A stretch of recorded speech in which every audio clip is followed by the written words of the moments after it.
Wayne, so that. Oh, it's.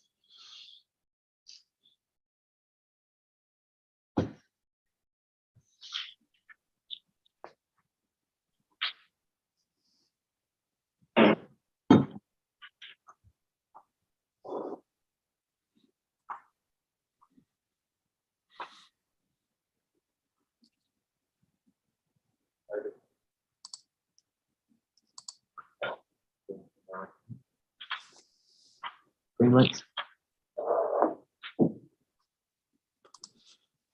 Morning, everyone. Morning, Tim. How are you this morning? Good, good. Good morning, everybody. Morning. Morning. Calling the meeting to order at 10:02. And prior to today's meeting, the board met in closed session to review and discuss matters that in their opinion fell under Section 35 of the Police Services Act, and also as per the Owen Sound Police Service Board bylaw, Section 19.1. Item number 2, can I have a motion for the approval of the agenda? Thank you. Kurt, or Bill, or there? Yep. All in favor? Declaration of conflict of interest arising out of the minutes and matters listed on the agenda. Okay. Presentations, deputations, and public question periods. None. Confirmation of the minutes of the public session held November 24th, 2021. Look for that. Start. Seconded. All in favor?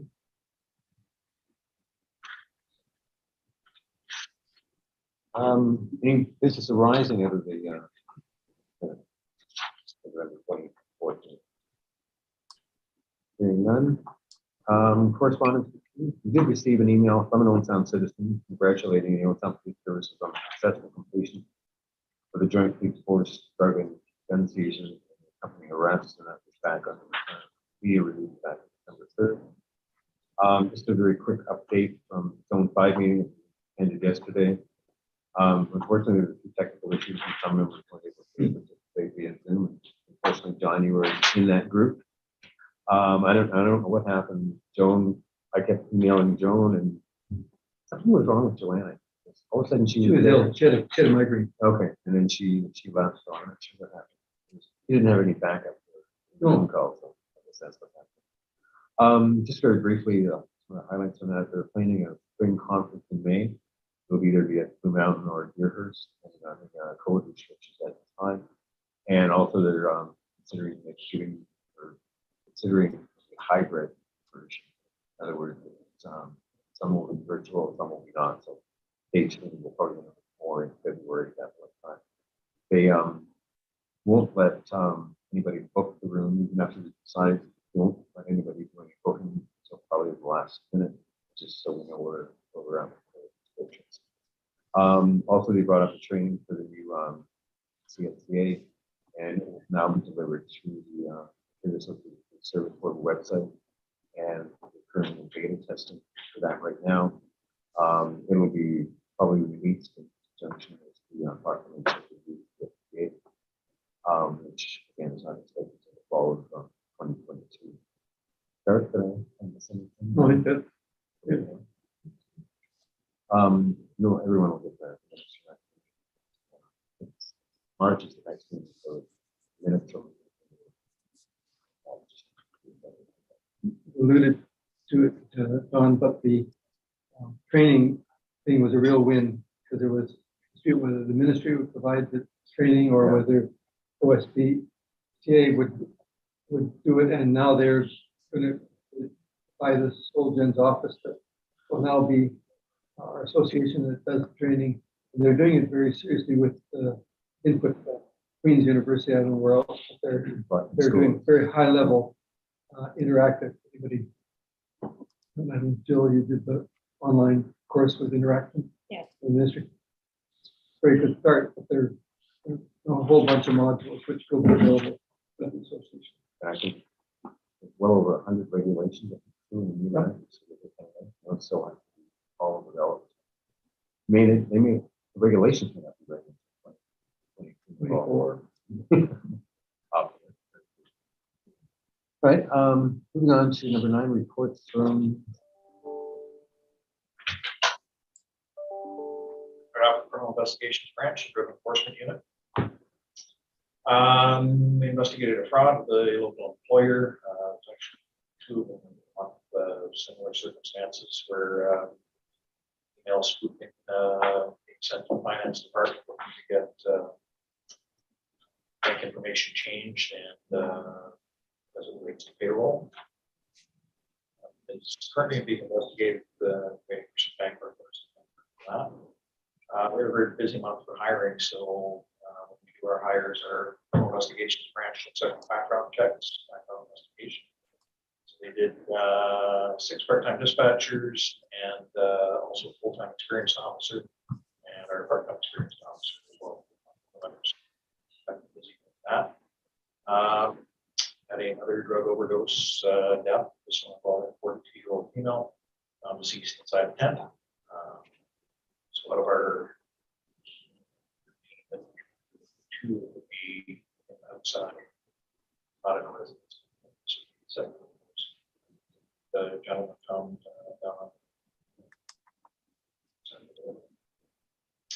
another fraud investigation, as I mentioned before, with similar MO to it. Our CIB branch also does sex offender registry compliance checks. Anyone that's registered on the sex offender list gets regular compliance checks. Some of those were done. November 15th, as councilors would be aware, we had the Grey Groups Freedom Fighters organized what was described at least online as a blockade of City Hall, the parking lot, during one of the council meetings. We led the charge on that, and because of the nature of it, brought in assistance from the area provincial police. All of us members ended up being peaceful with 60 people down there at any given time, but it's all those ones that start out. Language of Dora page on the website. Human trafficking investigation. Some information received in relation to a 12-year-old girl that was starting to sound like human trafficking. A bunch of investigative work went on with that. Needs to not be a trafficking case, although other sex offense charges are anticipated to be laid when that includes. We dealt with a fraud that came from out of the province. It was a Saskatchewan company that sent a check to in Toronto that somehow managed to get intercepted cash from the bank here on the south. That was again waiting production order, bank records, and such into that. They got a suicide death on the 22nd. 6-year-old male found the bikes kind of lost out back with their home non-responsive. Former Canadian Forces member. By suicide. There was a sexual assault investigation on November 23rd, 33-year-old female resident in Sound reporting she was forced sex act with 47-year-old acquaintance. Investigation continues. Anticipate charges coming from that one. And the drug unit was previously presented partnered with the investigation director of the police for large-scale drug investigation, working on the large seizure of guns, cocaine. A couple of cases where the branch assisted uniform, a couple of calls, an aggravated assault charge, Hanover man down, as well as undertaking investigation.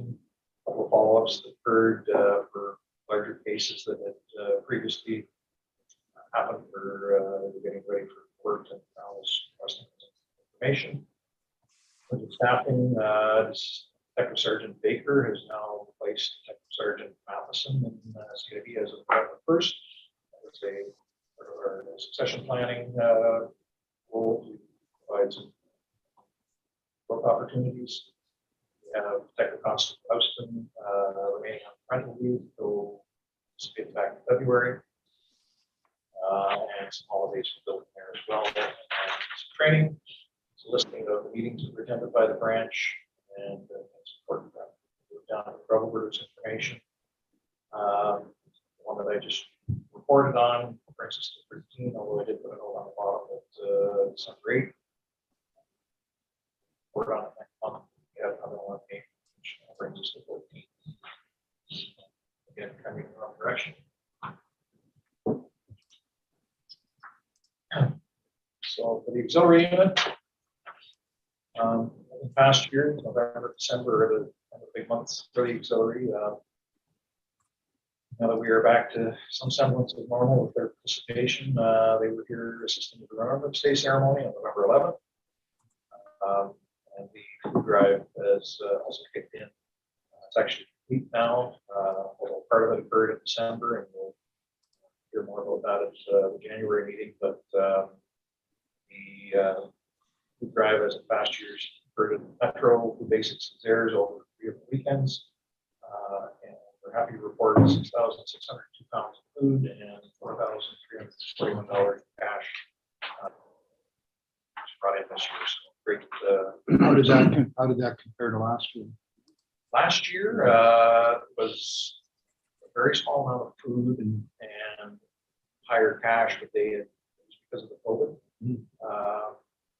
There was some restrictions that were in place with regards to food handling and that sort of thing. So compared to the year before, I think we're just slightly under on the food amount. I think we're up on the cash. November 20th, obviously the Santa Claus parade and the Festival of Northern Lights opened up. For those that were down there, it was extremely well attended. Probably the biggest event we've ever seen. We had large turnout for our auxiliary members and went off with a hitch. Festival of Northern Lights patrols continue on with our auxiliary and had a number of ride-alongs as well. So we're at a total of 104 hours, volunteer hours for the month of November. And we had one resignation with auxiliary member Caleb Campland, for personal reasons, which was limiting his ability to minutes, and he was stepped down. Any questions? Next one is 4. Just you mentioned there about the auxiliary ride-along. Are we now doing ride-alongs that the board participate in? Possible. So if anybody wants to contact the chiefs and arrange a ride-along. Sorry. Go on. So the core report is there. It's rather detailed with all of the things that the Constable Martin has done for the month of November. 17 and a half hours of foot patrol and a couple of warrants. She was assisting with the drug investigation as well as an extra person on the search teams. She had a number of days she was in with that. All of her community partnership and foot patrol operations are listed on her report, as well as some of the investigations. Rather go through them all. Packet questions. Busy month for her as well. Thank you. Thank you, Inspector. Do you want to? Yeah. Bring this? So thanks very much. I want to take this opportunity and was a late addition to the meeting and spoke to the chair yesterday, but RCMP contacted us for the award that we want to present. So for those that don't know, James Boyle is a member of our police service, who's also the president of the association, vice president, and chair of other committees. So much I stop and ask what's I can name off a bunch of other roles he does there too. But James, I was contacted by the RCMP K Division commander in Alberta, and James was a member of the RCMP back in 2016 in May during the Fort McMurray fire. And now we're getting out recognitions and awards. They asked us to present an award to James rather than just do it in my office and say congratulations on the award with Bishop here in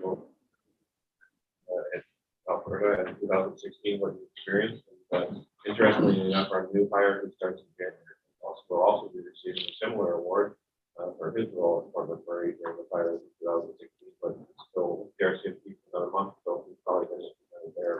But James, maybe you can just give the board a bit of what it was all about, and certainly what it was a stressful time for you, your family, being in the community as well, and safety, not just every resident in the community, but go back to your mind, you also have to worry about and concerned about how your family is doing. Sure, yeah, well, thank you very much for having me today. So the wildfire started on May 3rd, 2016. And we had been monitoring the fire up to a point, and I remember getting a mandatory overtime text early in the morning on May 3rd, and rushed into the office, and I remember our superintendent at the time, we didn't have any vehicles available. So her unmarked vehicle had lights on it.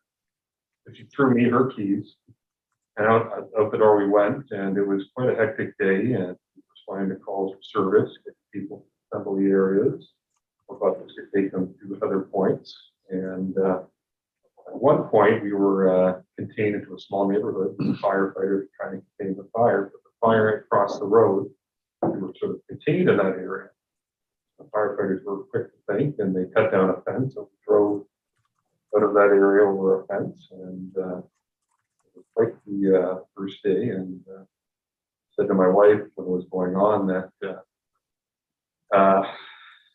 she should evacuate, and she did, and the orders to evacuate came shortly after. But I remember seeing the flames coming towards our neighborhood, and they were 150 feet tall, and my wife said, well, we have those insurance. But luckily enough, the house survived. The next few days was quite busy, and, a lot of overtime. And everyone really kind of stepped up to the plate from all the Mounties and Mounties from across the province and from BC and Saskatchewan came to assist and provide relief. And ultimately, we were relieved after about 4 or 5 days. But they were 16 to 20-hour days at a time. Never knew where you're sleeping, and it was a challenge, but we're together. It was an interesting time. I'm sure it was. That's something everybody has to go through. I know they're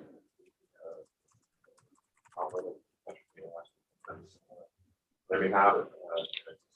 Accommodations from the commissioner. So do the official presentation.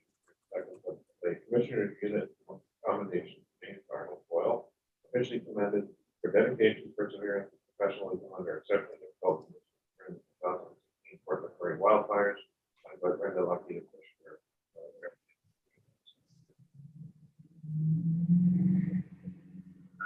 Yeah, very much. Take an opportunity.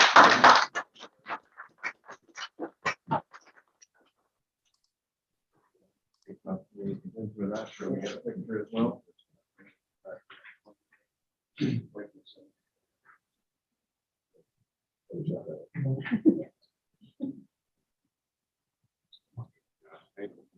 Window behind. Yeah.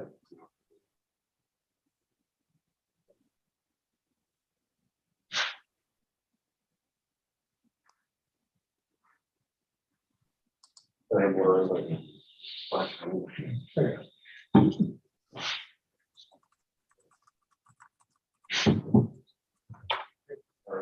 Thank you very much. Congratulations.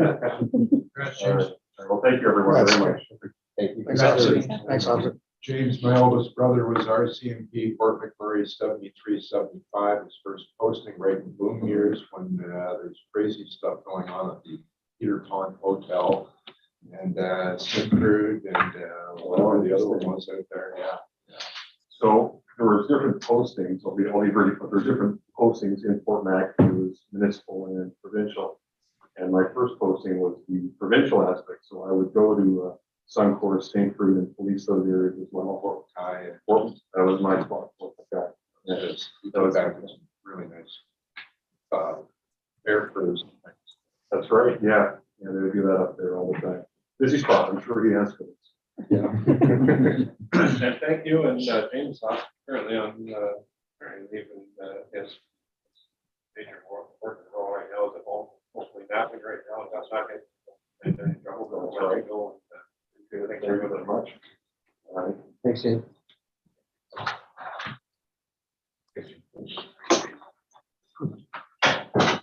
Back on to agenda item number 10, report from Inspector Sue.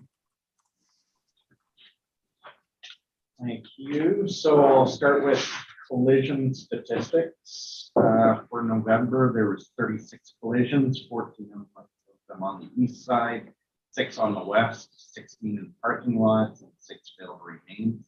15 of these collisions were looked after by our collision reporting center, and 21 by our office. Moving on to the community services office, Jason was as busy as ever during the month. I'll just touch on some of the highlights. He looks after a lot of most of our social media. He's doing posts on elder abuse, local food drive that Inspector Bishop spoke of, the beginning of our Festive Ride program, school and student safety, the two, in a partnership with Wickwadon and Shitter. And its podcast will be broadcast through Ontario. Participated in another encampment walk with Y Housing in the County of Grey. Ended with myself at a home takeover community meeting, the first of which with some of our partners at Rivers Health, County of Grey, CMHA Public Health, and Safe and Sound. Inspector, sorry to interrupt. Yeah. What is a home takeover? So what a home takeover is, this is something that's emerging more and more in communities, but what it is situations where somebody who might be in a vulnerable situation, living in an apartment or assisted living, somebody else who's an acquaintance of theirs ends up moving in, sometimes under the impression that they're just going to stay for a day or two, and then they end up taking over the residence and taking advantage of the people that live in there. So this is happening more and more, and it's a problem that we have to tackle with our partners and housing and CMHA and public health. And so this is the first of meetings of this partnership of how we're going to tackle that. And we've been helping with this all along, but we need a more formalized process of how we're going to do it, and also give some education on how to prevent it. Thank you. We have 2 students who continue to work with Jason here at the police service on a co-op program. As mentioned before, he did some of the SEPTED work. He's working with some of the businesses in the River District and also with bylaw, providing information to businesses on how they can crime-proof their businesses through additional lighting and other suggestions.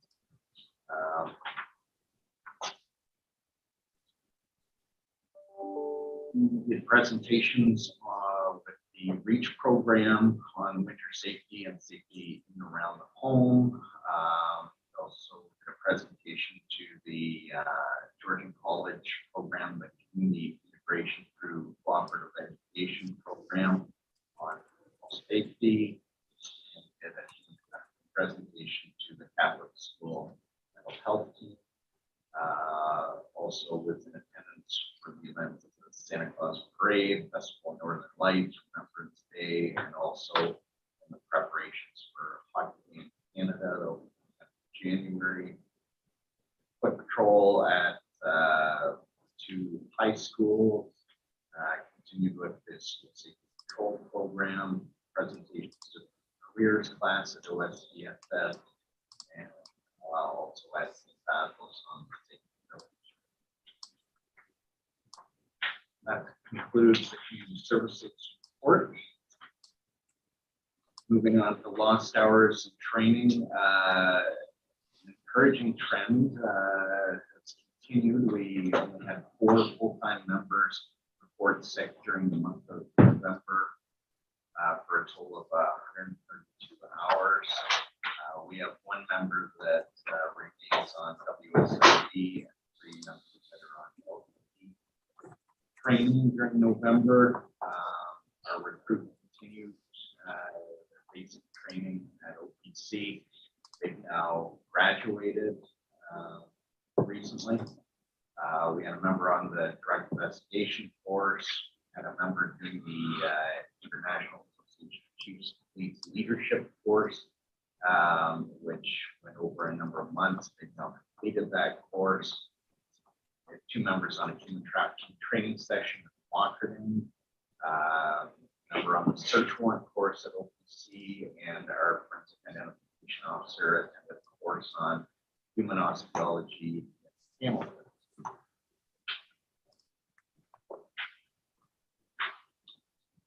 And the frontline patrol reports, we had a total of 99 highway traffic dash charges, 36 cautions, 99 criminal code charges, and 135 hours of foot patrol.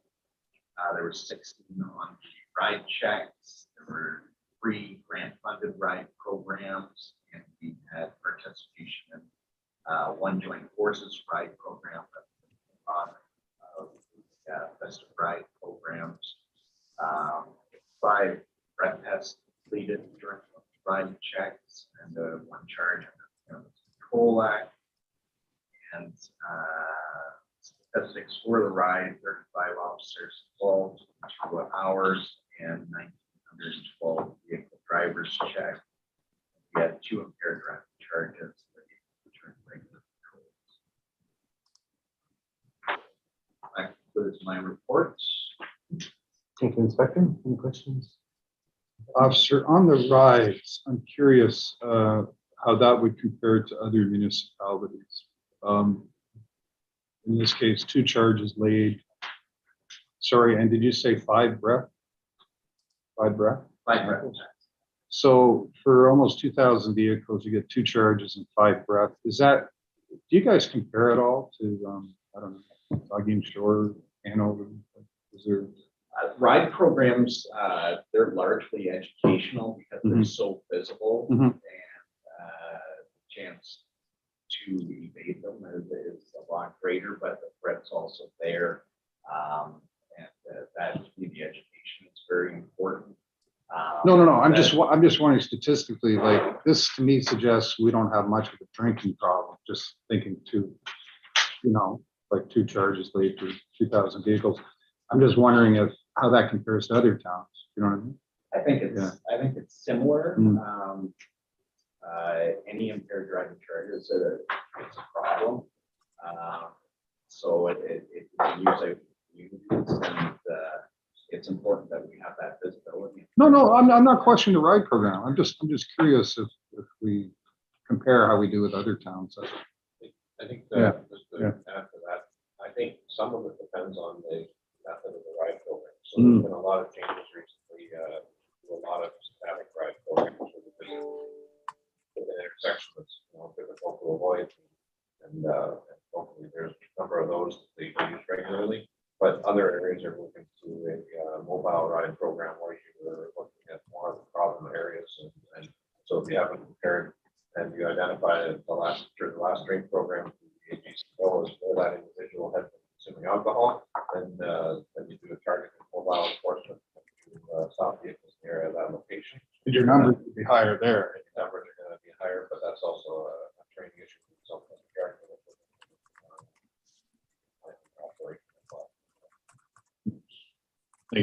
The bark is as important as the bite, in the sense that it's not numbers that you catch, it's the number of people that stay at home and think about it before they get into the car. Yeah, no. That's the Again, other side of it. no. I was wanting to know how that compared to Hanover, like our static ride checks to Hanover's. That's all. Anyways, Judge Lang, I mentioned him twice now, used to say we had a horrible issue with drinking in this town, worse than any. And Judge Morneau said the same thing, I think, 12 years ago. I'm just curious if we're getting less drunks on the road. That's all. I don't Fewer watering holes. Hmm? There's fewer watering There holes. certainly is. Thank you, officer. Yeah, exactly.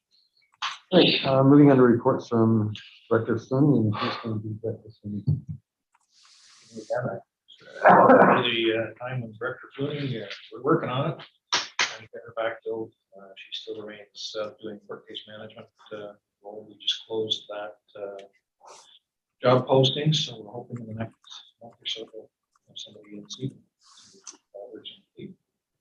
Federal board bylaws, typically, there's nothing unusual there. We have 3 taxi renewals, a couple of actual taxi license issued, and 5 licenses issued. Typically, transient as time goes on. The 2020 comparison is package. Reports. And again, the trend continues on. Total number of special constable hours around 800. All of our custodies for the most part are hearing by audio here at the station, which would be 48 persons in custody here by audio for bail court. Otherwise, the 2020 stat that you see there.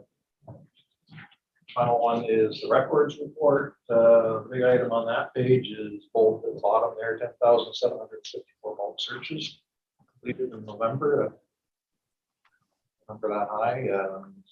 By comparison, last year we were only at 4,054. It's a very good news story. Part of that is our cell block monitors. But obviously, as we pick up more of those revenue generating stream for us, it's very good news. Any questions? Any reports? Moving on to report from directors on that. I can do it. Go ahead.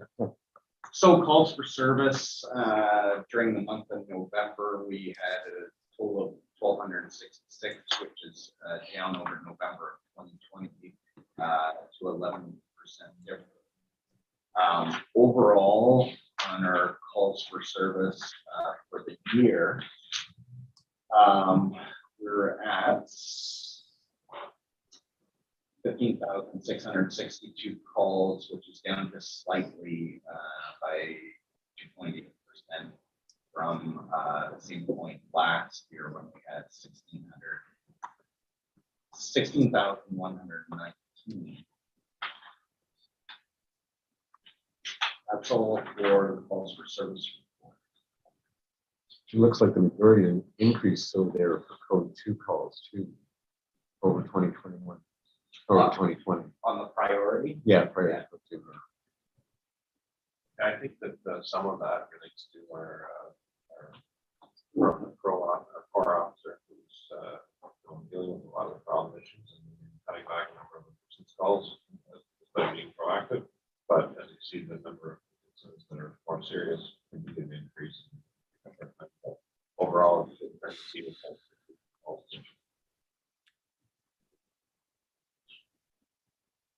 Thank you, Inspector. Moving on to financial reports from. I think that Director Phil. I'll cover that. Oh, I'm sorry. No, that's no problem. That's covered. IT's had a busy month. They completed commissioning and changeover of the new alternate dispatch site at Public Works, and that's now being used for training. Delivered NG 911 agent solution documentation to police and fire agencies. He completed the radio installs for Front County Fire Dispatch for cutover dated January the 5th, and also completed configuration for the Howick Fire Dispatch and the cutover took place on December the 8th. Work progressed on migration to the new phone system to allow for the removal of our existing phone system. Project involves numerous departments of Bell Canada for administrative and 911 lines. That phone system, we don't want to implement at the exact same time as the new 911. It's too much change all at once, so we're hoping to get the phone system into place and upgraded, and then have some time to get used to that. Prior to the Hanover fire, we're a new dispatch contract during 2022, and multiple discussions with radio providers in Hanover in regards to the migration to county radio system.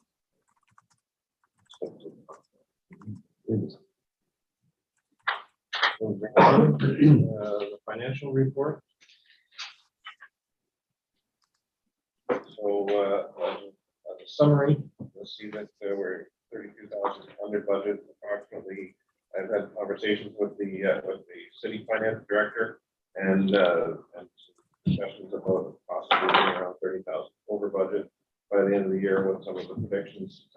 There's still some income that's outstanding that hasn't been received yet, but now some contractor sign that should come in. We're still missing some bill back expenses as well for provide to others. Capital remains outstanding and delays in acquiring items due to COVID. We're asking to probably carry that over for next year. There's a missing for security grant funding, and we're also missing a foreign transfer. So I expected the variance to remain in a positive part of being under budget by the end of the year. You'll notice if you go through the civilian budget, it's a high variance, and that's due to a number of dispatch shortages and the training of employees during the year. So I just highlight the full-time dispatch wages are where they're supposed to be. The part-time dispatch wages when they're short are well below what we expected, and the overtime wages are well below what we expected. It's the offset, but you'll see on the second page of 3,200 the part-time switchboard wages. That's where the wages for new employees under training go, and that's quite a bit over as a result of having to hire to replace some vacancies. There's been no records checks revenue transferred at this point. And if you look at court security, we're somewhat down from our budgeted amount from last year due to COVID, and the fact courts didn't return fully, and we're missing grant revenue of about $84,000. So overall, and then during the board, the board budget of 3,000. The HR support at City Hall wasn't the budgeted amount or budgeted item. That was their necessity, so we're over on that area. And we haven't made the transfer for board reserve at the end of the year. So that will decrease the amount of that budget over by before I mind what it should be. That would be the summary for the financials. If anybody has any questions.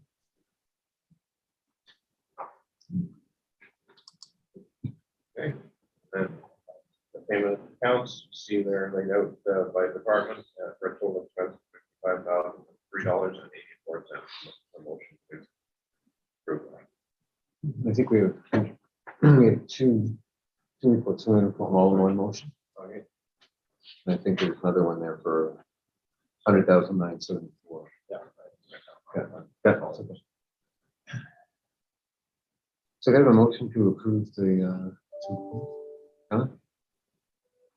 second? Yeah, thank you. All in favor? Moving on to the operating reports from. Sorry. Okay. So I took some time just it was back in November. Got away a number of hours putting together budget preparation. I spent some time with conference calls for COVID with the city and our partners. Attended the OHL Attack Special Olympics Hockey Night. That was an opportunity to work with our Special Olympics partner, which we've had other years with COVID, but it was a good fundraiser regardless. There, I spent 4 hours in the Ospsb conference and the board and zone duties, community safety, well-being planning meetings, dispatching. I don't know, one meeting took a lot of time, but the actual meeting for 6 hours. All the Solicitor General related to the opening of Ontario, all drug strategies, all budget meetings, court safeguards, and court security meeting. An excellent presentation on WSIB by Hicks Morley and a webinar that a number of people around this table participated in. For negotiating for the flag violence against women with the conflict level hall. Remembrance Day service, Senate Path, Santa Claus Parade, information webinar, Field Regional Police and IBM on information analytics, CSO governing body, and CCP information and communication technology. I'm taking a more active role in some staffing interviews. Some of my duties besides just doing normal day-to-day operations. Exactly. Chief, quick question to the chair, if you don't mind, Craig. I've asked this of other executive directors on boards that I've served on that are new, because this is your first job as chief, right? Do you have a mentor or anything? Like, I see this list of time and it looks good to me. I'm sure nobody around this table needs to be convinced you're working hard. I'm just curious, like, do you ever have a mentor look at that and say, this is weighted too heavily? This is, as a new chief, I'm just curious. So all the extras that you see here are basically extra hours. Mhm. That go in because they daily running the place, it's 40 hours a week. So this is kind of the extra stuff, but I do actually have a mentor, the former police, former deputy minister, solicitor general. And do you run this kind of things by him, your schedules? We talk about how to balance when it's too much. Yeah, As okay. opposed to. As opposed to. Sign up. Yeah. Well, he's not probably the best person to say slow down because he certainly hasn't, but yeah, he's. It goes to delegation and stuff too. I have no idea if some of this stuff should be delegated. I don't, it looks good. There are a number of people that are already delegated, so, Yeah. but I like the alcohol and drug strategy. Yeah. I sit on the steering committee, Yeah. but then that's it on opioid work. And other people sit on the alcohol, but these are the higher level, they overtake portions of it for both community safety and well-being and for alcohol and drug strategy.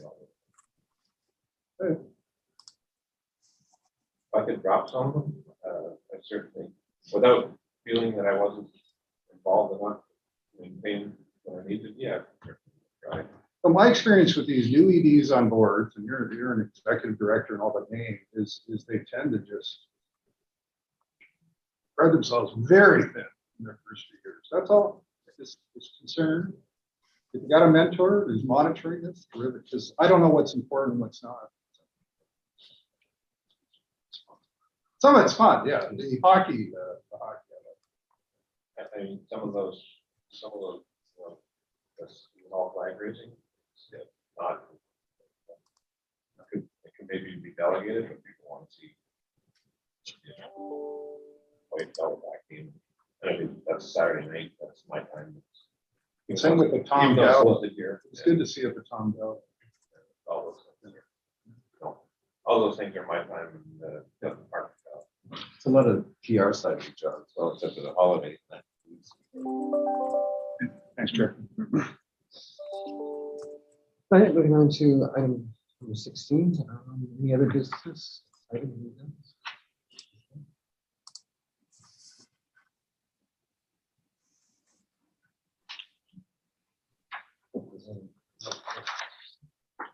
Okay, I think we completed all the business and we terminated the meeting at 10:45.